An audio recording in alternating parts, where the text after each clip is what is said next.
Entschuldigung.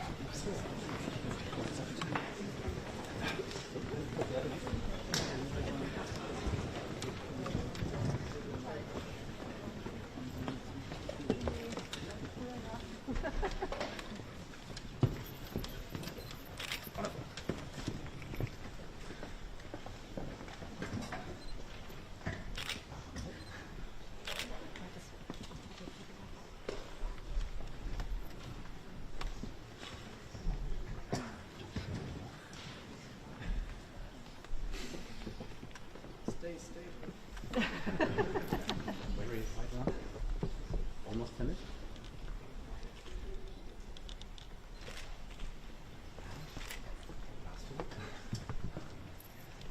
Okay, habt ihr es? Dankeschön. Okay, danke.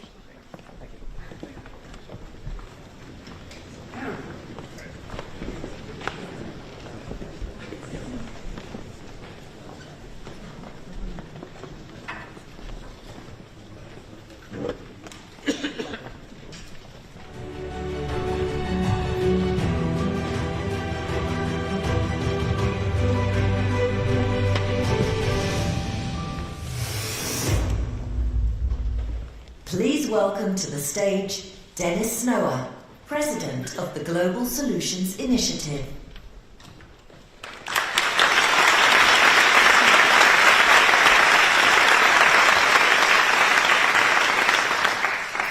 Chancellor Olaf Scholz, it is such an honor and pleasure to have you among us. You are an old-timer here. You have been here multiple times as finance minister, and it is wonderful to have you in our midst. In the period that you have been Chancellor has been an extremely eventful one, and in our work we have been truly inspired by what you have done in many respects. Your tireless efforts for social justice, which we share, the substantial contributions you've made to climate action under the G7 and elsewhere. And you have given a big impetus to our international communities in your tireless efforts to solve global problems globally. So without further ado, we look forward to your speech. Welcome.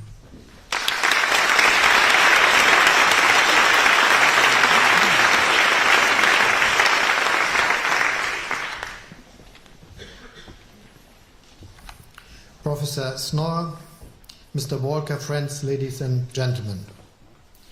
It's great to be back at the Global Solutions Summit. It's great because our public debates are too often focused on the problems and not on the solutions.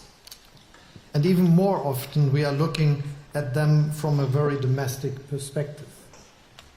In our interconnected, interdependent world, this is simply not enough. That's why a summit like yours, focusing on both the solutions and their global nature, is so useful. No matter where you come from or which field you work in, climate action, global governance or migration, fighting poverty or advancing human rights, all of these pressing challenges have one thing in common. We will only be able to address them successfully if we find new ways of global cooperation. The international order as we know it faces tremendous challenges. Russia's brutal war against Ukraine might be the most brazen and outrageous attack on it, but it's by far not the only one. International law and rulings by international courts are being ignored. Universal human rights are being dismissed as regional interventions. Nuclear proliferation poses a growing threat in East Asia and the Middle East. I could go on with this list. So the million-euro question before us is, how can we maintain an international order based on the UN Charter and on international law in the 21st century? Now we are here to talk about solutions. And for me, the first part of the solution is this. Any effective international order needs to reflect the world's multipolarity. The unipolar or bipolar world of the past might have been easier to organize, at least for those who held the power. But it's not the world we are living in anymore. Countries in Asia, Africa, and the Americas have growing populations and economies. Hundreds of millions of people globally have lifted themselves out of poverty and joined the middle class. They have every right to aspire to the same level of prosperity, participation, and global influence that citizens in Europe and North America enjoy. That's what a global order in the 21st century needs to reflect. The good news is that an overwhelming majority of countries in the world agree on the principles that such an order must be built on, with some notable exceptions, Russia being one of them. We all agree on the prohibition of the use of force in international relations. We want to see the sovereignty, territorial integrity, and political independence of other states respected. This view is also shared by those countries which were not sitting at the table in San Francisco in 1945 when the UN Charter was adopted. Only 10 years later, in Bandung, Indonesia, many of those countries from Africa and Asia raised their voices for self-determination, territorial integrity, sovereignty, and a world without colonialism and imperialism. What else are we trying to achieve when we support Ukraine against Russia's attack? But why then, some of you might ask, do some of these countries hesitate to criticize Russia more openly? Why did influential countries such as India, South Africa, or Vietnam abstain from the relevant UN resolutions calling on Russia to end its illegal invasion? These questions deserve an answer.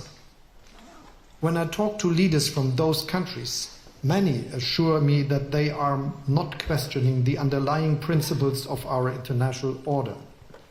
What they are struggling with is the unequal application of those principles. What they expect is representation on equal terms and an end to Western double standards. Don't get me wrong, I'm not saying that all of these claims are always justified. But we must address them if we want to encourage the powers in Asia, Africa, and the Americas to join us in building and defending a stable global order. So what does that mean in practice?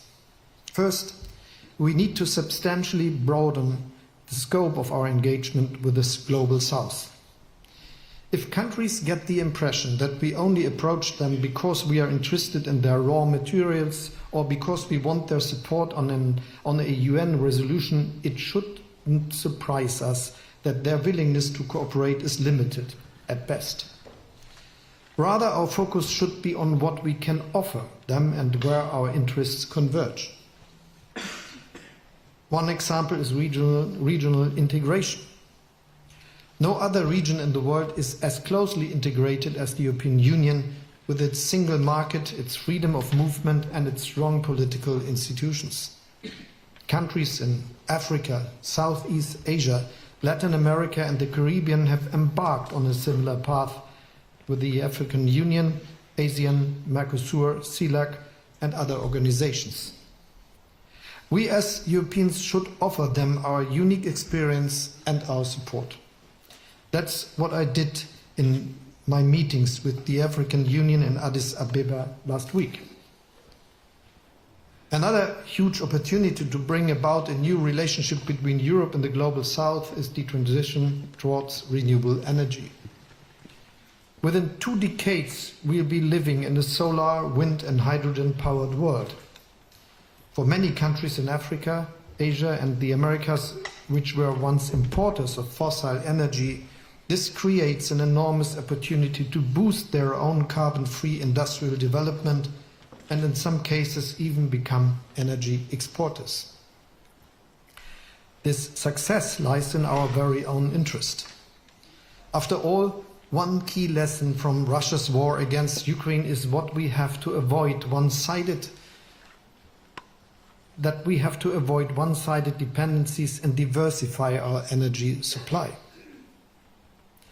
For that, countries in the Global South must have access to the technology and the capital that is needed to develop climate-friendly energy and industry sectors, access that we can provide.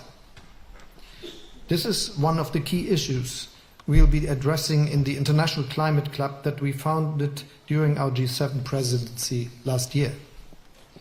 Chile has recently joined Germany as co-chair, and I'm delighted that other emerging market economies have also decided to come on board, for instance, Indonesia, Colombia, Kenya, and Argentina. Dependencies don't only exist when it comes to energy. Many critical minerals are essential for the global transition to a climate-neutral future. Right now, a handful of countries control most of the market simply because the raw materials are being processed there and not in the countries of origin. The countries of origin have every interest in changing that, and we have every interest in diversifying our supply chains. So why are we not working together to locate more processing steps where the raw materials come from? That's why we would not only create greater local prosperity, we would also ensure that our economies have more than just one supplier in the future. If that means adjusting EU trade policies and agreements, we should be open to doing so. This could serve as a model for fair and mutually beneficial trade partnerships in the future. This leads me to the second point we need to address: representation, or rather the lack of thereof. As long as the emerging powers feel that they are overlooked and underrepresented in the international system, they won't fully commit to defending it. That's a question of buy-in and inclusivity. Fixing this will require institutional reforms. Germany explicitly supports Africa's demand to have more seats and also permanent members on the UN Security Council. I also agree with the chairman of the African Union that the African Union should join the G20 as a formal member. And I hope that the G20 summit in Delhi in September will formalize this important step. The summit can also be instrumental in making our international financial institutions fit for the 21st century. Given the magnitude of the transformation ahead, we need them to boost private sector investment.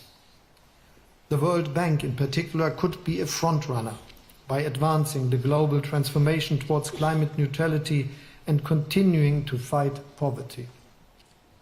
How to get there is part of the discussions that we are having ahead of the G20 summit in Delhi. And there's more we can do. Not every step towards greater inclusivity requires cumbersome institutional reforms.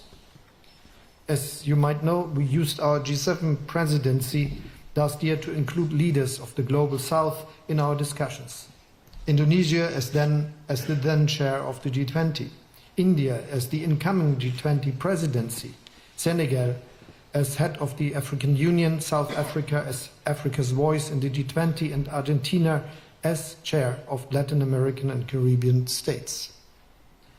And the results of our meeting reflect that inclusivity. We set up the Partnership for Global Infrastructure and Investment as a sustainable development offer to the world. We established the Global Alliance for Food Security to protect people from hunger and malnutrition. We launched the Global Shield Against Climate Risks together with the Vulnerable 20, the group of countries most affected by the impact of climate change. And we concluded new partnerships with Indonesia, South Africa, and Vietnam to help their societies and economies in a just transition towards renewable energies. And I'm glad that the Japanese G7 presidency intends to build on these achievements at our upcoming summit in Hiroshima at the end of this week. In Hiroshima, the G7 will assure Ukraine of our unwavering support for as long as it takes.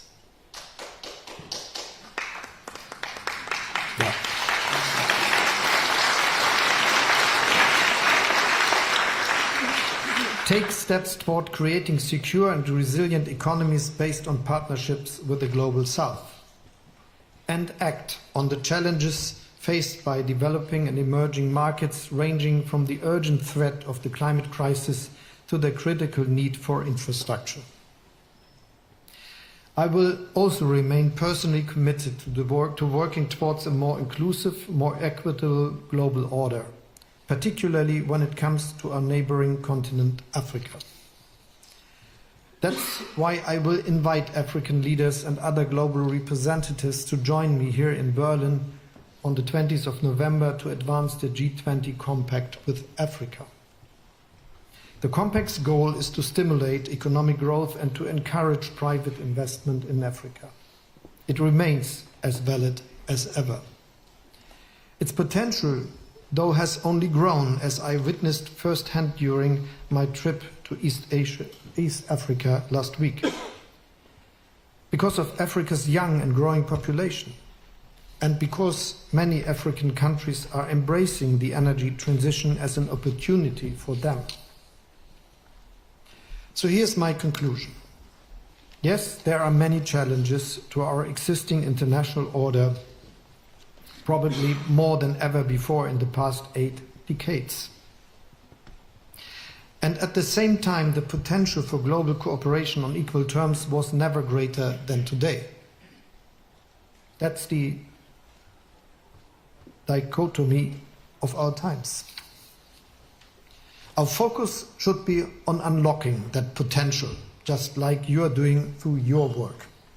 So thank you for being part of the global solution, and now I'm looking forward to our discussion.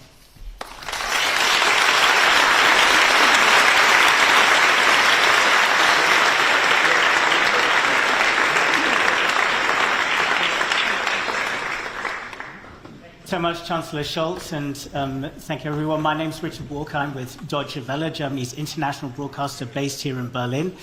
Delighted to have this opportunity to speak here at the Global Solutions Summit. We have a little podium to stand by here. So, Chancellor Scholz, I'd like to dive right in, first of all, before we get to some questions which we've got from some members of the audience here, which we'll be coming to in the next 20 minutes or so. But first of all, I'd just like to pick up on something that you said in your speech, and I really found interesting. It's certainly something that I, as a reporter traveling in the world, hear a lot. That was that the West has to kind of end its double standards. When it goes around the world talking about sovereignty and territorial integrity, essentially there's a credibility issue there because of what's happened in the last 20 years or so.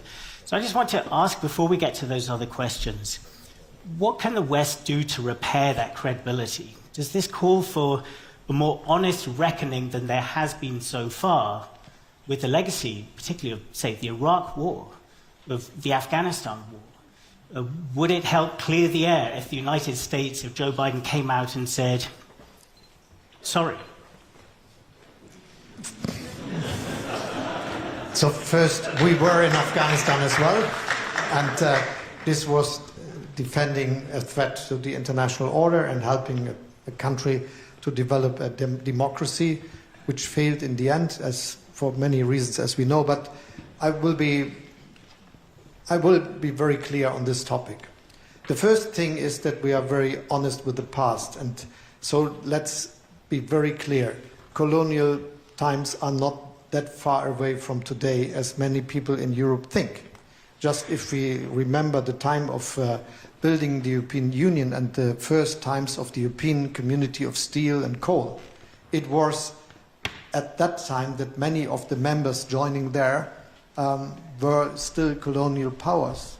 And many of the colonies just ended in the 50s, 60s and 70s of the last century. This is not far away.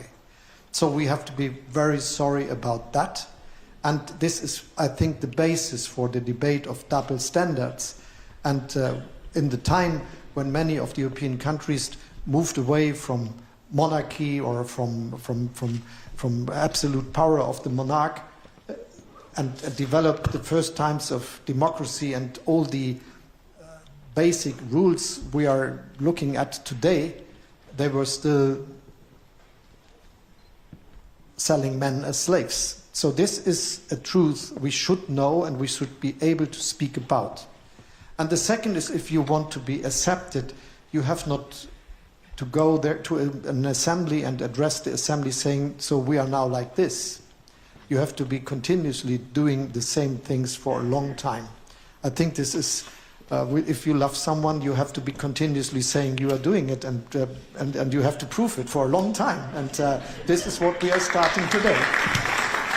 But I'm just about to take one question from the audience, but just first, quickly, I mean, of course, the Afghanistan, there is a difference between the Afghanistan war and the Iraq war, but I know certainly from travels in India that the Indians were not particularly impressed by the way that the international community, the West, pulled out of Afghanistan. As the German Chancellor, you were finance minister when that happened, what would you say about that? I think the big problem was that there was not a process starting earlier. And I'm really still very sad that so many that were in power in Afghanistan just did not defend their own country and the democracy, and so that this was working so fast that the Taliban are now ruling the country, and that women have no chances, that human rights are disobeyed, and all these things that are coming out of this. So we have to reflect on this. But I will quote Joe Biden. I think this is an important sentence in international politics, and possibly this is important for an outlook. He said there will be never a politics following the idea of regime change coming from outside to a country. And if we look at the needs for the safe security order of the peace order of the future, two things are essential. The first is we should insist that governments should be not revisionists. So changing borders by force is a threat to the global peace order wherever it happens, and no country should do things like that.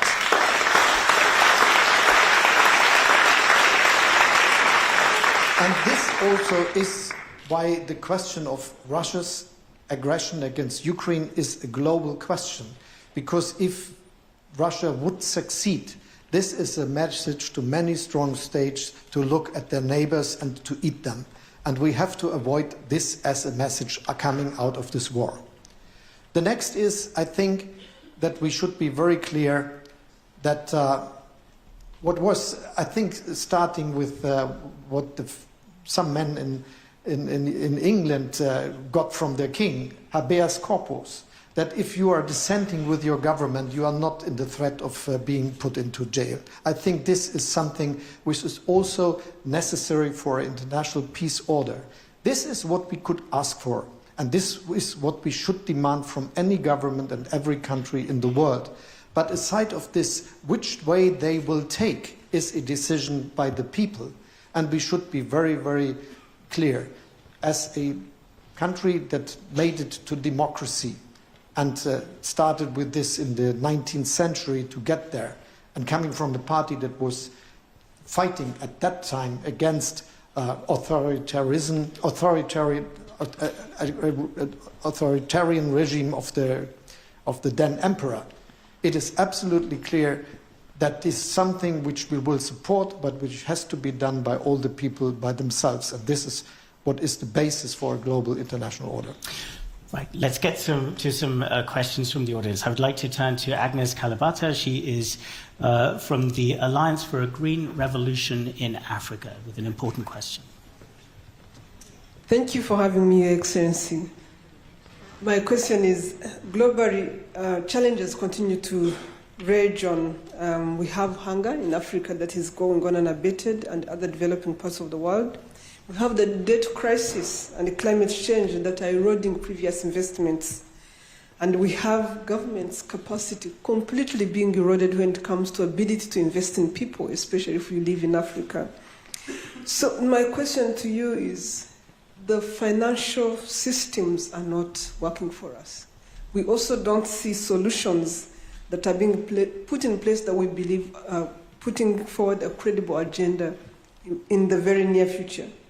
So as a former Minister of Finance, Your Excellency, who did a great job in terms of supporting your countries during the COVID-19 crisis and supporting Europe, and someone we look up to, what do you see is the silver lining for us that live in this type of challenges in the immediate future? Thank you. Yeah, thank you. I think there is a need for a debate on the global financial order and how countries can finance their own development. Many things have to be looked at. I think one is the ongoing process of reform the World Bank is planning. There is a public debate on this question, and it's very important, and we very much support the ideas that are discussed there. The second is that the lenders, the countries that give the money to others, have to find a new order, and that they give, and just to say it,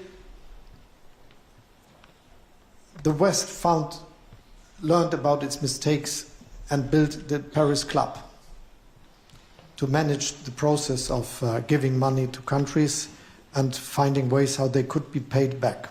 This was a big reform after big mistakes were made before. Now new countries are coming to lend money to others, and possibly they have much more money involved as it is now managed by the Paris Club. And this is why we have to find an order where this process of learning, which we did, is now including all the others that are active on the global market and giving money to countries and private investors and so on. And this also will mean that we have to find a way of cooperation. This is the idea between the common framework within the G20, which I think is really a progress. And if I see it right, we are making more progress because there is not the request anymore to, if there is a restructuring necessary, to include the development banks. And just for one reason, this would be a big mistake. They would not be able to continue with their activity if their special privilege in this case would be a discussion.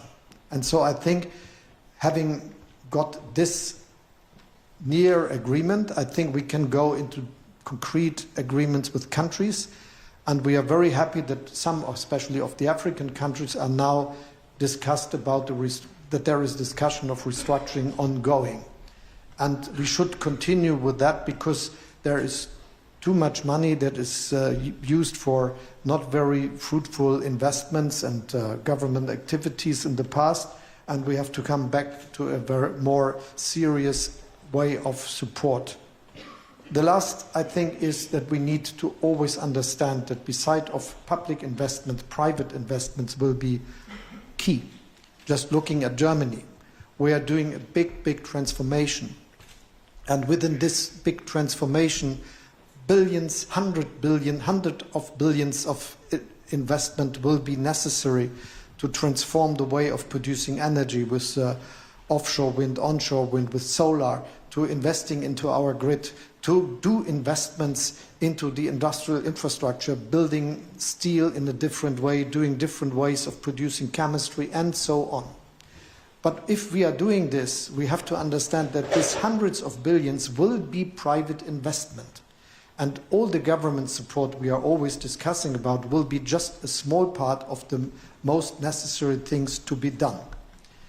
Understanding this, and this is the last sentence, I would say we need to create an atmosphere for private investments where companies are ready to do this because they are sure that all the treaties they sign will be fulfilled, that agreements about payment will be not questioned, and that they can get their money in and out.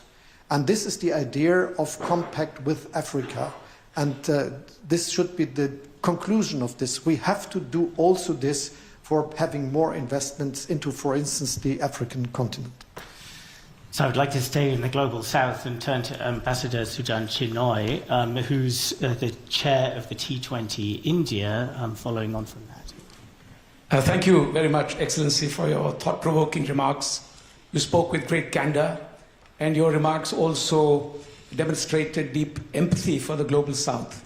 So my question to you, sir, is how can Europe, especially Germany, support the global south agenda to which Prime Minister Narendra Modi attaches great importance during India's G20 presidency? And by this I mean not only a just and equitable green transition, but also the reforms of the multilateral financial institutions, the IMF, the World Bank, and especially addressing the debt distress in a large part of the world, particularly the low and middle-income countries that are badly affected today. And just before you answer, Chancellor, we're running out of time a little bit. I'd like to bring in a couple more questions, so maybe we'll make that as short as possible given the scope of the question. Please go ahead. No, I just meant that we'll bring in a couple more questions. We're running a little short of time. Yeah, so I will be very short answering you. First, yes, the most important thing is we will support the Indian G20 presidency to be a success. And this is what we started to do when we were acting together in the last year, but we will continue to do so. And with my visit in India, I tried to be helpful in this agenda. And the second is that I think we are going to discuss the necessary reforms. I already spoke about World Bank reform process, which is taking place there. And we are very much willing to do the steps that will help that there is a fair international financing order. Because I would like to move straight on to Dean Tetsushi Sonobe for the T7 chair from Japan. Thank you very much, Chancellor. So as you know, many developing countries compare assistances from the G7 members and China. And some developing countries abstained from the United Nations voting against Russia's invasion in Ukraine. So when the relationship among developing countries and major powers becoming somewhat similar to the Cold War type relationship, what principles the G7 members should G7 members have to navigate their cooperation with developing countries? Yeah, thank you for the question, but we have some members of G7 from the European countries, and there is a very good and intense cooperation between all the members of G7, and I'm very proud that the Japanese presidency is now working hard to continue with what we started, to open up to the global south, and with the invitation of Indonesia, India, South Africa, Senegal, and Argentina to the G7 meeting here in Elma. We started with this, but this is something that, as far as I understand, will be continued with the G7 presidency of Japan and will be very helpful and the right thing to do. On the other hand, I think we have to avoid a new split or Cold War. But this is something where we have to act.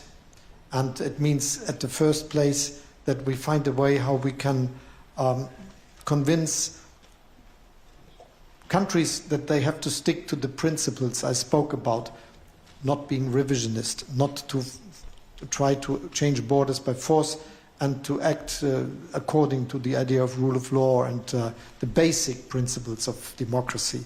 And that's one of the questions to be tackled, and I think we will be able to do this. And the last thing, understanding that the world we will live in is a multipolar world, as I tried to say in my speech.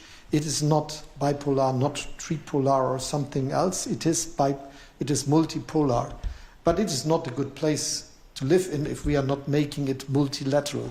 That cooperation is key, but looking at the principles, for instance, of the United Nations. I mean, you emphasize in your speech, of course, that you have this vision of a multipolar world, but the forces of this kind of bipolarity that we're seeing between the US and China are very powerful, a very deeply problematic relationship at the moment. Just before we turn to our last question in just a moment, how concerned are you that, I mean, we're living through a war that few feared would happen in Europe. How concerned are you that in the coming years there could be a war between the US and China? that that Cold War turns hot?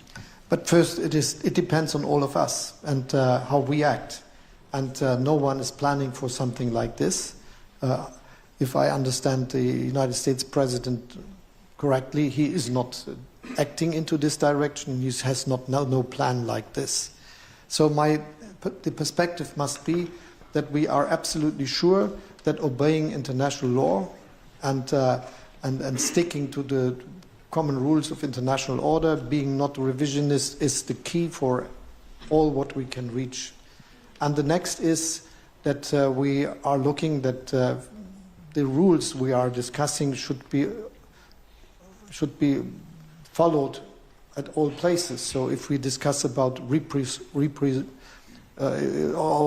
fair level playing field, it is something that must be done in all partner countries. This will help as well. And the third is we should not misunderstand the reality. Just if we look at the rise of Asia that happened in the last 30 years, which is a very good thing to the world. It is not just about one country. There's also South Korea, there's Japan, there's Vietnam, there's Indonesia, there's the Philippines, there's Thailand, there's Malaysia, there's India, just to name some. And they will be very big and very strong nations all by themselves. And they will not accept that one country, even not one country of Asia, will rule them. And so this is something where we have a basis for good work. So just before we finish then, last but definitely not least, the Young Global Change is a very important part of this summit. I would like to turn to Oluwadamilola Akintoye. Thank you so much, Mr. Chancellor. Africa is considered the youngest continent, and I am from Nigeria. However, where 70% of our population are currently under 30. This young population offers an enormous opportunity. But now that Africa joining the G20 is in conversation, my question is, how can Germany boost investment in Africa to take advantage of this talent pool? Or how can the G20 and the G7 support African youth in the terms of policy making and decision making? Thank you. Thank you. And really it is impressive to see how many young people are growing up in Africa. Many of them very skilled, as I learn at my visits in African countries, and which we can see if we look just at the figures. So it is absolutely right what you're saying. There is a lot of basis for prosperity of the countries, but for all of us on the globe. And so there should be a lot of activities we should undertake. And just looking at Nigeria, that you mentioned as your country, some people say in the midst or nearly after the midst of the century, this will be 500 million people. I don't know whether this is the truth, but it will be many people living there. So my perspective is first to create an atmosphere for investments, and especially also direct investments that can take place in the countries. And the basis for all of this is much more, as many people think, not public investments, which we can support. It is a good atmosphere for investors that they are sure about the economic circumstances. So I always try to explain people that they should understand business right. It is in one question completely different as many think. The first question a company investing in a country is doing is not what are the profits I could look for. This is a question they are looking for, but not as the first. The first is, will I get my money back? And the second is, if I have an agreement that I can start with my investment next year, will it happen in next year, or will it happen 5 or 10 years later? And creating an atmosphere where this is happening would be the best for the youth in Africa, because then the only thing they can look for is not migration, but working on the future in their own country. And this is, I think, key for all progress as we are looking for. Third, we should be very honest. So just looking at this war Russia started against Ukraine, what did we learn from the war? Also, we learn that most of the fertilizers are produced in a very small number of countries. And why are there not big production sites for fertilizers in Nigeria?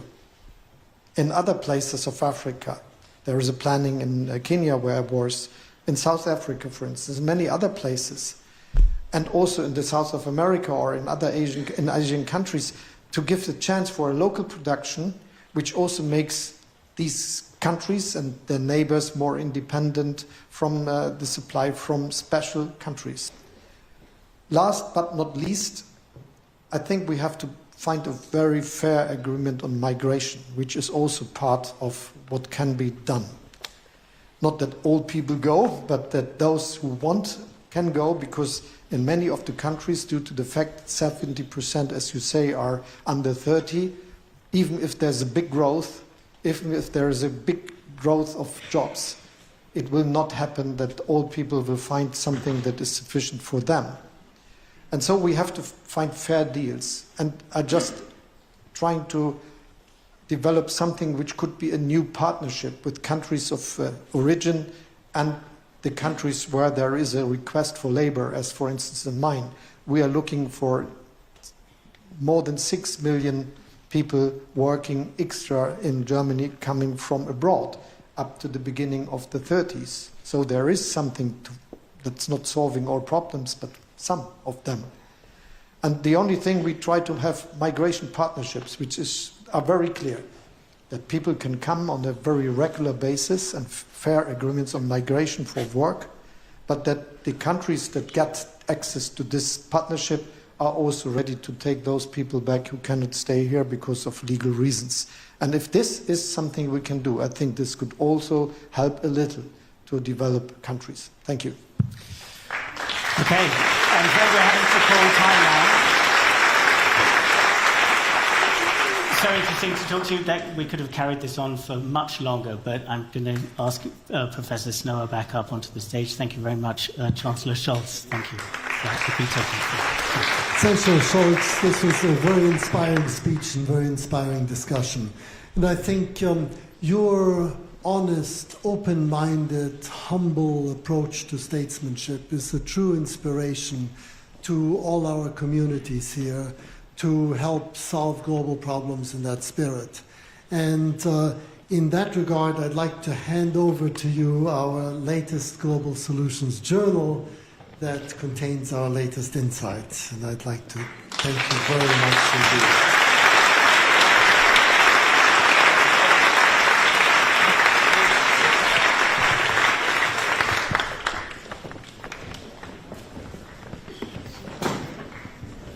So this happened. Now I've got two microphones and it's three.